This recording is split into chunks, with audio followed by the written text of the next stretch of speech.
Welcome to Health, Wellbeing and Lifestyle, where professionals in the field inform, educate and inspire the community to be healthier and have a balanced lifestyle. Our first guest today is Lifestyle GP Dr. Avi Charlton, and we will be talking about whether a low-carb diet is the key to weight loss. Welcome, Dr. Avi. It's great to have you here. Thanks for having me, Stephanie. So, have you had your own personal experience with a low-carb diet? Interesting you say that. About a few years ago, I started my own lifestyle change.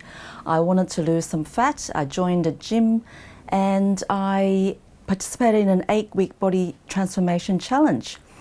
I just did it for fun. My personal trainer prescribed me a diet. I had to follow a spreadsheet with so much protein, so much fat and so much carbohydrates, and turns out that was a low carb diet. After 8 weeks I lost 4 kilos and I was very happy. That's about the fat that I've wanted to lose, and I was so interested in this diet. I dived into the science, I learned a bit, and as a GP I understand what happened to our body. So I learned a bit more, did lots of courses, and I started to use it on my patients. I started to tell my patients that we need to really cut back on carbohydrates if you want to lose weight. The carbohydrates include the sugar, the processed foods, and also the bread, potato, pasta, lots of processed foods that's got sugar in the ingredients. There's actually so many different names of sugar and the marketing try to hide it. It's 56 names of sugar. So you really have to look at the labels and understand what's in the package. So with the low carb diet, we have to really cut back on the carbohydrates and we have to eat much more of meat, eggs, chicken, fish and pork and lamb and veggies. With the vegetables, we need to concentrate on eating above ground vegetables rather than the starchy potatoes, sweet potatoes and pumpkins, all those starchy vegetables. And if we prioritize eating more protein, adding healthy fat to our diet, that is a really low carb diet. We can include a little bit of fruit, especially the berries are low carb fruit, and really stay away from high sugar fruit. If we eat when we're hungry, reducing the amount of snacks that we eat, that will help us to burn our fat that we don't want, and that will help with losing weight.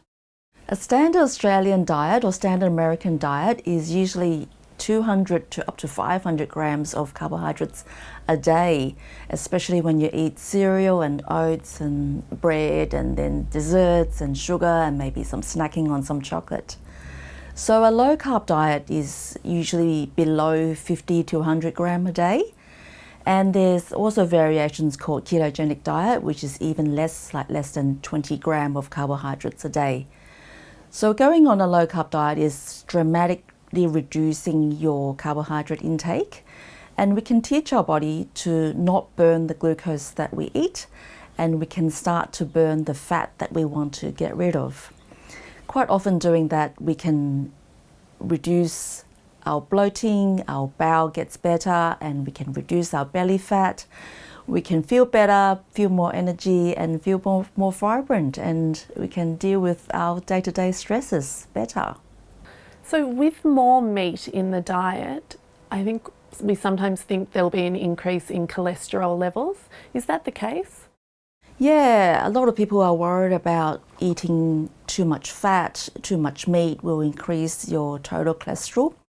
There's actually new science saying that it's not just the total cholesterol that is of worry. It's more the triglyceride, which is the other part in the cholesterol profile, and the good cholesterol, which is the HDL. So some people have heard that about the ratio. So the ratio between the triglyceride and the HDL is much more important and informed us the risk of heart disease, cardiovascular risk, rather than the total cholesterol. So there's new science saying that inflammation is important about increasing your risk of heart attacks, and the total cholesterol might not be as important, and the bad cholesterol might not be so important either. So we really should look at the whole profile, the whole person, to assess the risk of heart attacks. I see. Very interesting. And do you have any advice for our viewers for them to embark on this journey now of a low-carb diet? Anything they can start today? Yeah, absolutely. With changing your lifestyle, changing your diet, it's important for your viewers to follow a program or seek help with a professional that is in tune with dealing with the low-carb diet. They can do it gradually, especially with reducing sugar and processed foods.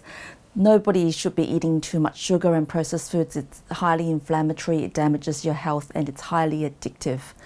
So once you start eating a piece of chocolate, you want to eat more chocolate, more sugars. And the next step is eating more protein, more real food, eggs, chicken, fish, meat. And quite often that will improve their health, improve their nutrition. We can add lots of vegetables, above ground vegetables, staying away from too much starchy vegetables.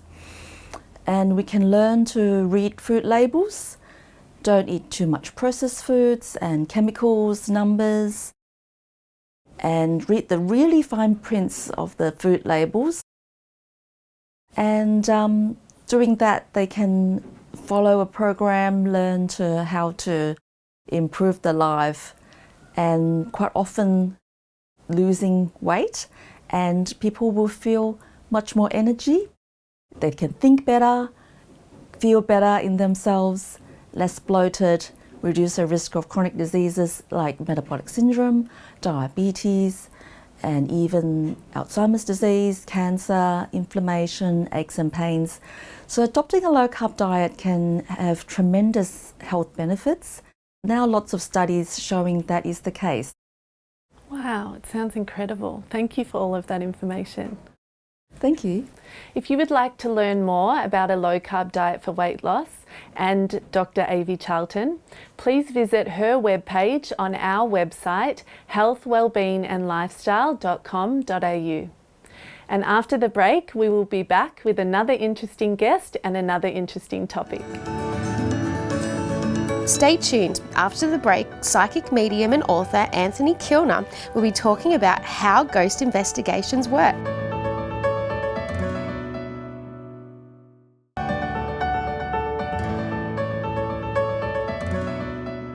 Welcome back. Our next guest, Anthony Kilner, is a psychic medium and author, and the topic we'll be discussing today is how do ghost investigations work? Welcome, Anthony. Thanks, Megan. Lovely to be here again. Thanks for coming.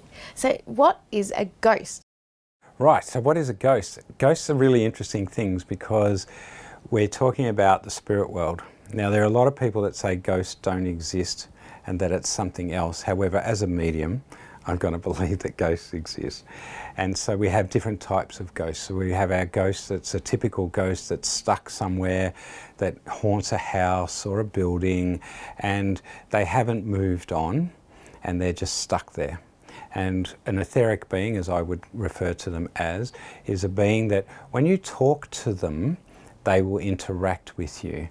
Whereas as we move up the scale of ghostliness, you can connect telepathically with a spirit and talk to them that way.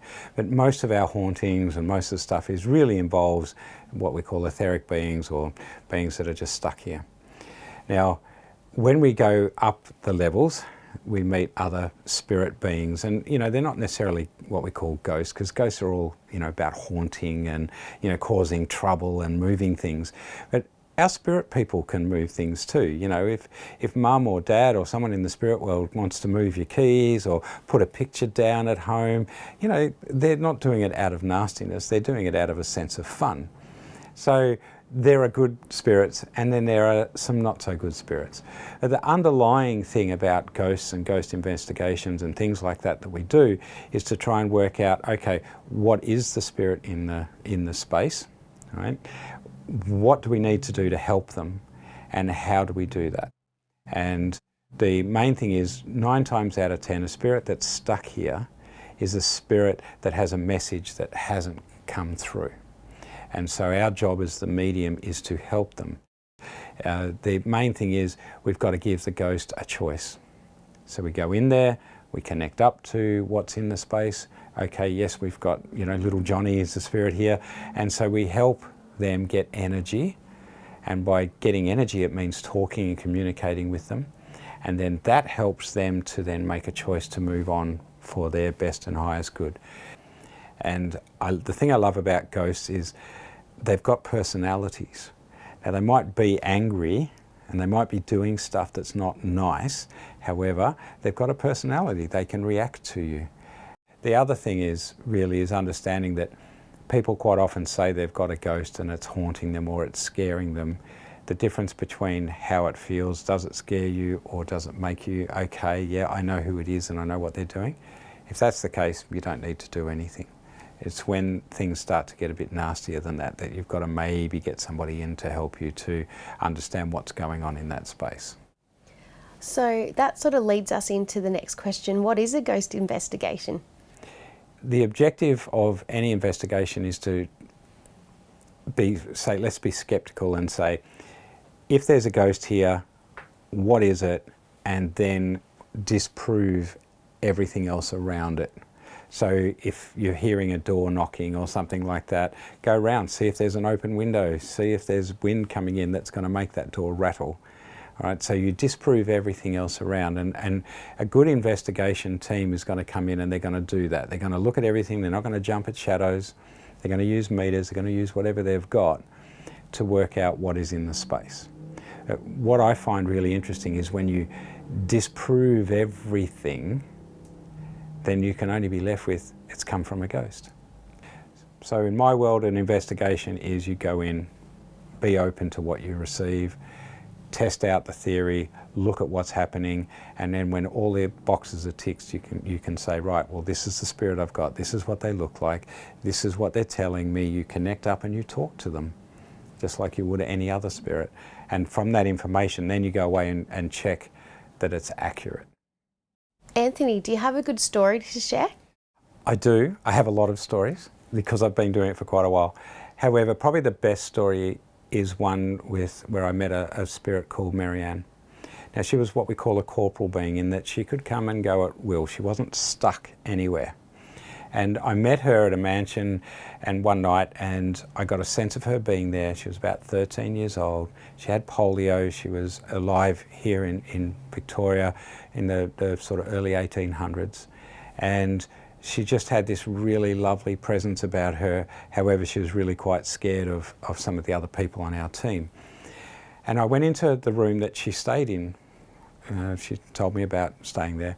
And on the bed, which was sitting there, I started playing my Native American flute. And I played that, and I just got a sense of her getting up, and she got up on the bed. And then she started dancing on the bed. And everybody in our team, including the cameraman, was able to film the hand and the footprints as she moved around on the bed. Now that was pretty beautiful, and I thought maybe a big once off. However, when we went back to start doing tours at this place, I would make the bed in front of them, pull it all tight, all the rest of it. I'd talk to Marianne, explain the story, then I'd play the flute again, and they would see, not every time, but just about every time we did an investigation, one of the groups would see it, and she would get up and she would dance on the bed. Now, the really beautiful thing about that was when we were communicating, she said, I don't really like the music you're playing. And I said to her, well, you tell me what you would like to play, what like me to play. And so she put the sound in my head and I started playing it. And when I got it right, and I started calling it Marianne's Waltz, and that's what it was. It was a waltz done on the flute. And so I can go and play that anywhere, and quite often people, without telling them the story, will go, I saw this young girl dancing around you. How amazing. And that's who it was. So that's just one of the more beautiful stories. And even to this day, Marianne comes around when I play the flute. Wow, that's a really gorgeous story. Thanks, Anthony. What would you recommend our audience do if they have a feeling that something's not quite right in their house? If it is a ghost, then you'd get a medium in or someone in to be able to sit down and try and connect with that spirit. And again, the objective is to help them to move on. The main thing really that I say to people is keep a diary, a record of the occurrences. And that's really important for a whole lot of reasons. So if I go into a place and they can say to me, look, every Saturday night at 12:45, this door bangs, this light goes on, that happens, then I know I've got to be there at that time of night to make it happen. So the more we know and the timing and what's going on, the more we can then target, okay, we need to be here. And sometimes if there's a lot of energy in a house, especially with kids, it might not even be a ghost. It might be an elemental being that's coming through. So good research on the people you want to bring into your home to help you to clear it and understand what's going on is essential to a good result. Thanks for such rich information, Anthony. If you'd like to know more about Anthony Kilner and how ghost investigations work, please go to his webpage on our website, healthwellbeingandlifestyle.com.au. And after the break, we have another interesting guest with another interesting topic. After the break, breathwork expert and life coach Christine Hart-Savage will be talking about reversing stress and burnout.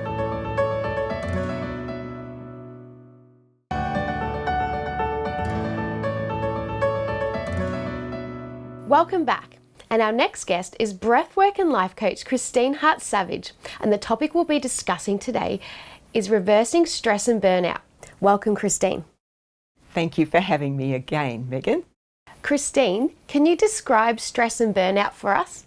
They're two different things.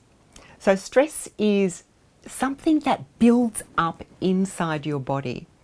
So we often don't know we're stressed. So we go out into the world and something happens that we don't like or we're uncomfortable about it. And instead of allowing that emotion or expressing ourselves well, we tend to go into a little bit of shock and hold our breath a little bit, and whatever's going on at the time, that emotion we're feeling, the thoughts that we're having, when we hold our breath, it gets trapped inside the body. So then we go home and the next morning we get up, we go back out into life and we have some other stressful things happen and it starts to accumulate in the body. So stress literally builds inside us, it builds in the body. And the cells, the cellular memory holds it. And if we think of stress as an energy, so we've got life force or energy flowing through us, and every time we have a stress moment, it's like that part of that energy becomes crystallized. It becomes like a little marble that is blocked inside the body. So that builds up. So in the end, we can feel like the stress has got to such a point that we are a pressure cooker. So burnout is when the stress keeps building and building and building and building and building to the point where you are really full. That is burnout. Now that's very serious, because if we don't do something about burnout or stress at that point, we end up getting sick. And the other thing that can happen is when someone's really at burnout or breakdown point, as I call it, we're so reactive. It's like, it just comes up and these bursts, these outbursts take us over. So we're very emotionally charged. So we need to bring that down too, because not only is it not good for our health, it's no good for the people around us. Christine, can burnout happen to anyone? Most definitely. The thing with burnout too, strong people keep soldiering on. So we feel some stress, some pressure, and you wake up, you say, okay, you push it over there and you just get on with the day, next day, the following day. And as it's building and building, you get to a point where it's almost impossible to keep going, but strong people do. They keep pushing through it. I can do this, and they don't get help. I find that the people that I see mostly for this burnout, that when they've got to this point where they really are not coping, are people that run their own businesses, lawyers, doctors as well, and people that really are very professional because they keep going and going and going. Even university professors I've had, they don't know where to turn, they don't know what to do. And the other thing with this, when we can have burnout or really strong anxiety and panic attacks, it's often people in the media. So people that are on television that are really confident and they're great, you would never think that they're suffering from burnout or panic. Also people like radio jocks that are on radio, that are out there, that are funny, that are speaking to people. On a break they might have to run into the toilet and try and get their breath because they're having panic attacks. So it can affect anybody. It doesn't matter where they're from, who they are, what they do in life. Burnout is a build-up of stress in the body and the mind. Christine, is there anything you recommend that people can do if they believe they're experiencing burnout, or tips and tricks on how to prevent burnout? When we have burnout, the stress is built up to such a point that in the end you have separated off from yourself. So you're disconnecting from who you are, you're disconnecting from yourself. Now when that happens, you're also disconnecting from the people in your life. You're disconnecting from the world, basically. So it's a very lonely journey. And it's because we're blocked. We've got all of this stress in the way. So what we need to do, when you get to this point of burnout, we need to do a deeper type of releasing. So there's two things that I would suggest people do. One is something like a deeper sort of breathwork therapy. So that's a deeper process of breathing where it takes you into an altered state of consciousness. You go beyond your conscious mind and your body relaxes like crazy, because as you're breathing, your energy field is opening up, opening up, opening up. That means every cell inside you is taking on new energy and oxygen, and that is also unfolding and opening up, and all the blockages caught in those cells then start to be released. So the person will experience different tensions and tingling and vibration and maybe emotion coming up. And every time they do this type of session, they're releasing more of that tension. So that means they're reconnecting with themselves again, bit by bit. It's a very powerful way to release what you have built up inside the cellular level of the body. Our bodies are so intelligent. Our minds are intelligent, but we're quite blocked. The thing that I find is that we're fragmented. So the mind is saying one thing, the emotions are something else, the body's in tension, and the soul or the spirit we're all out of whack. When you do deep breathwork therapy, it brings you more into alignment. That's why people feel this incredible calm come over them towards the end of the session, because they're lining up between their spirit or soul, their mind, their emotions, and their body. And when they leave, they can go out into the world feeling much more relaxed and much more connected to themselves and in balance. So that type of therapy is what people need to start releasing, that deeper cellular level of burnout. We need to really reverse that burnout. And then as well as that, I would suggest people have a daily program. And they definitely need to learn to breathe correctly, so they need to find a good breathing coach. And I know one of those. And also have a meditation program as well. So that might sound like a lot, but it's not. Thanks, Christine, for such wonderful stories and wonderful information. Thank you, Megan. It's always a pleasure to be here. If you'd like to know more about reversing stress and burnout and Christine Hart-Savage, go to her webpage on our website, healthwellbeingandlifestyle.com.au. And that's it for today, and we'll say bye-bye until next week. If you'd like to know more about our show, please like us on Facebook, follow us on Instagram, and subscribe to our YouTube channel.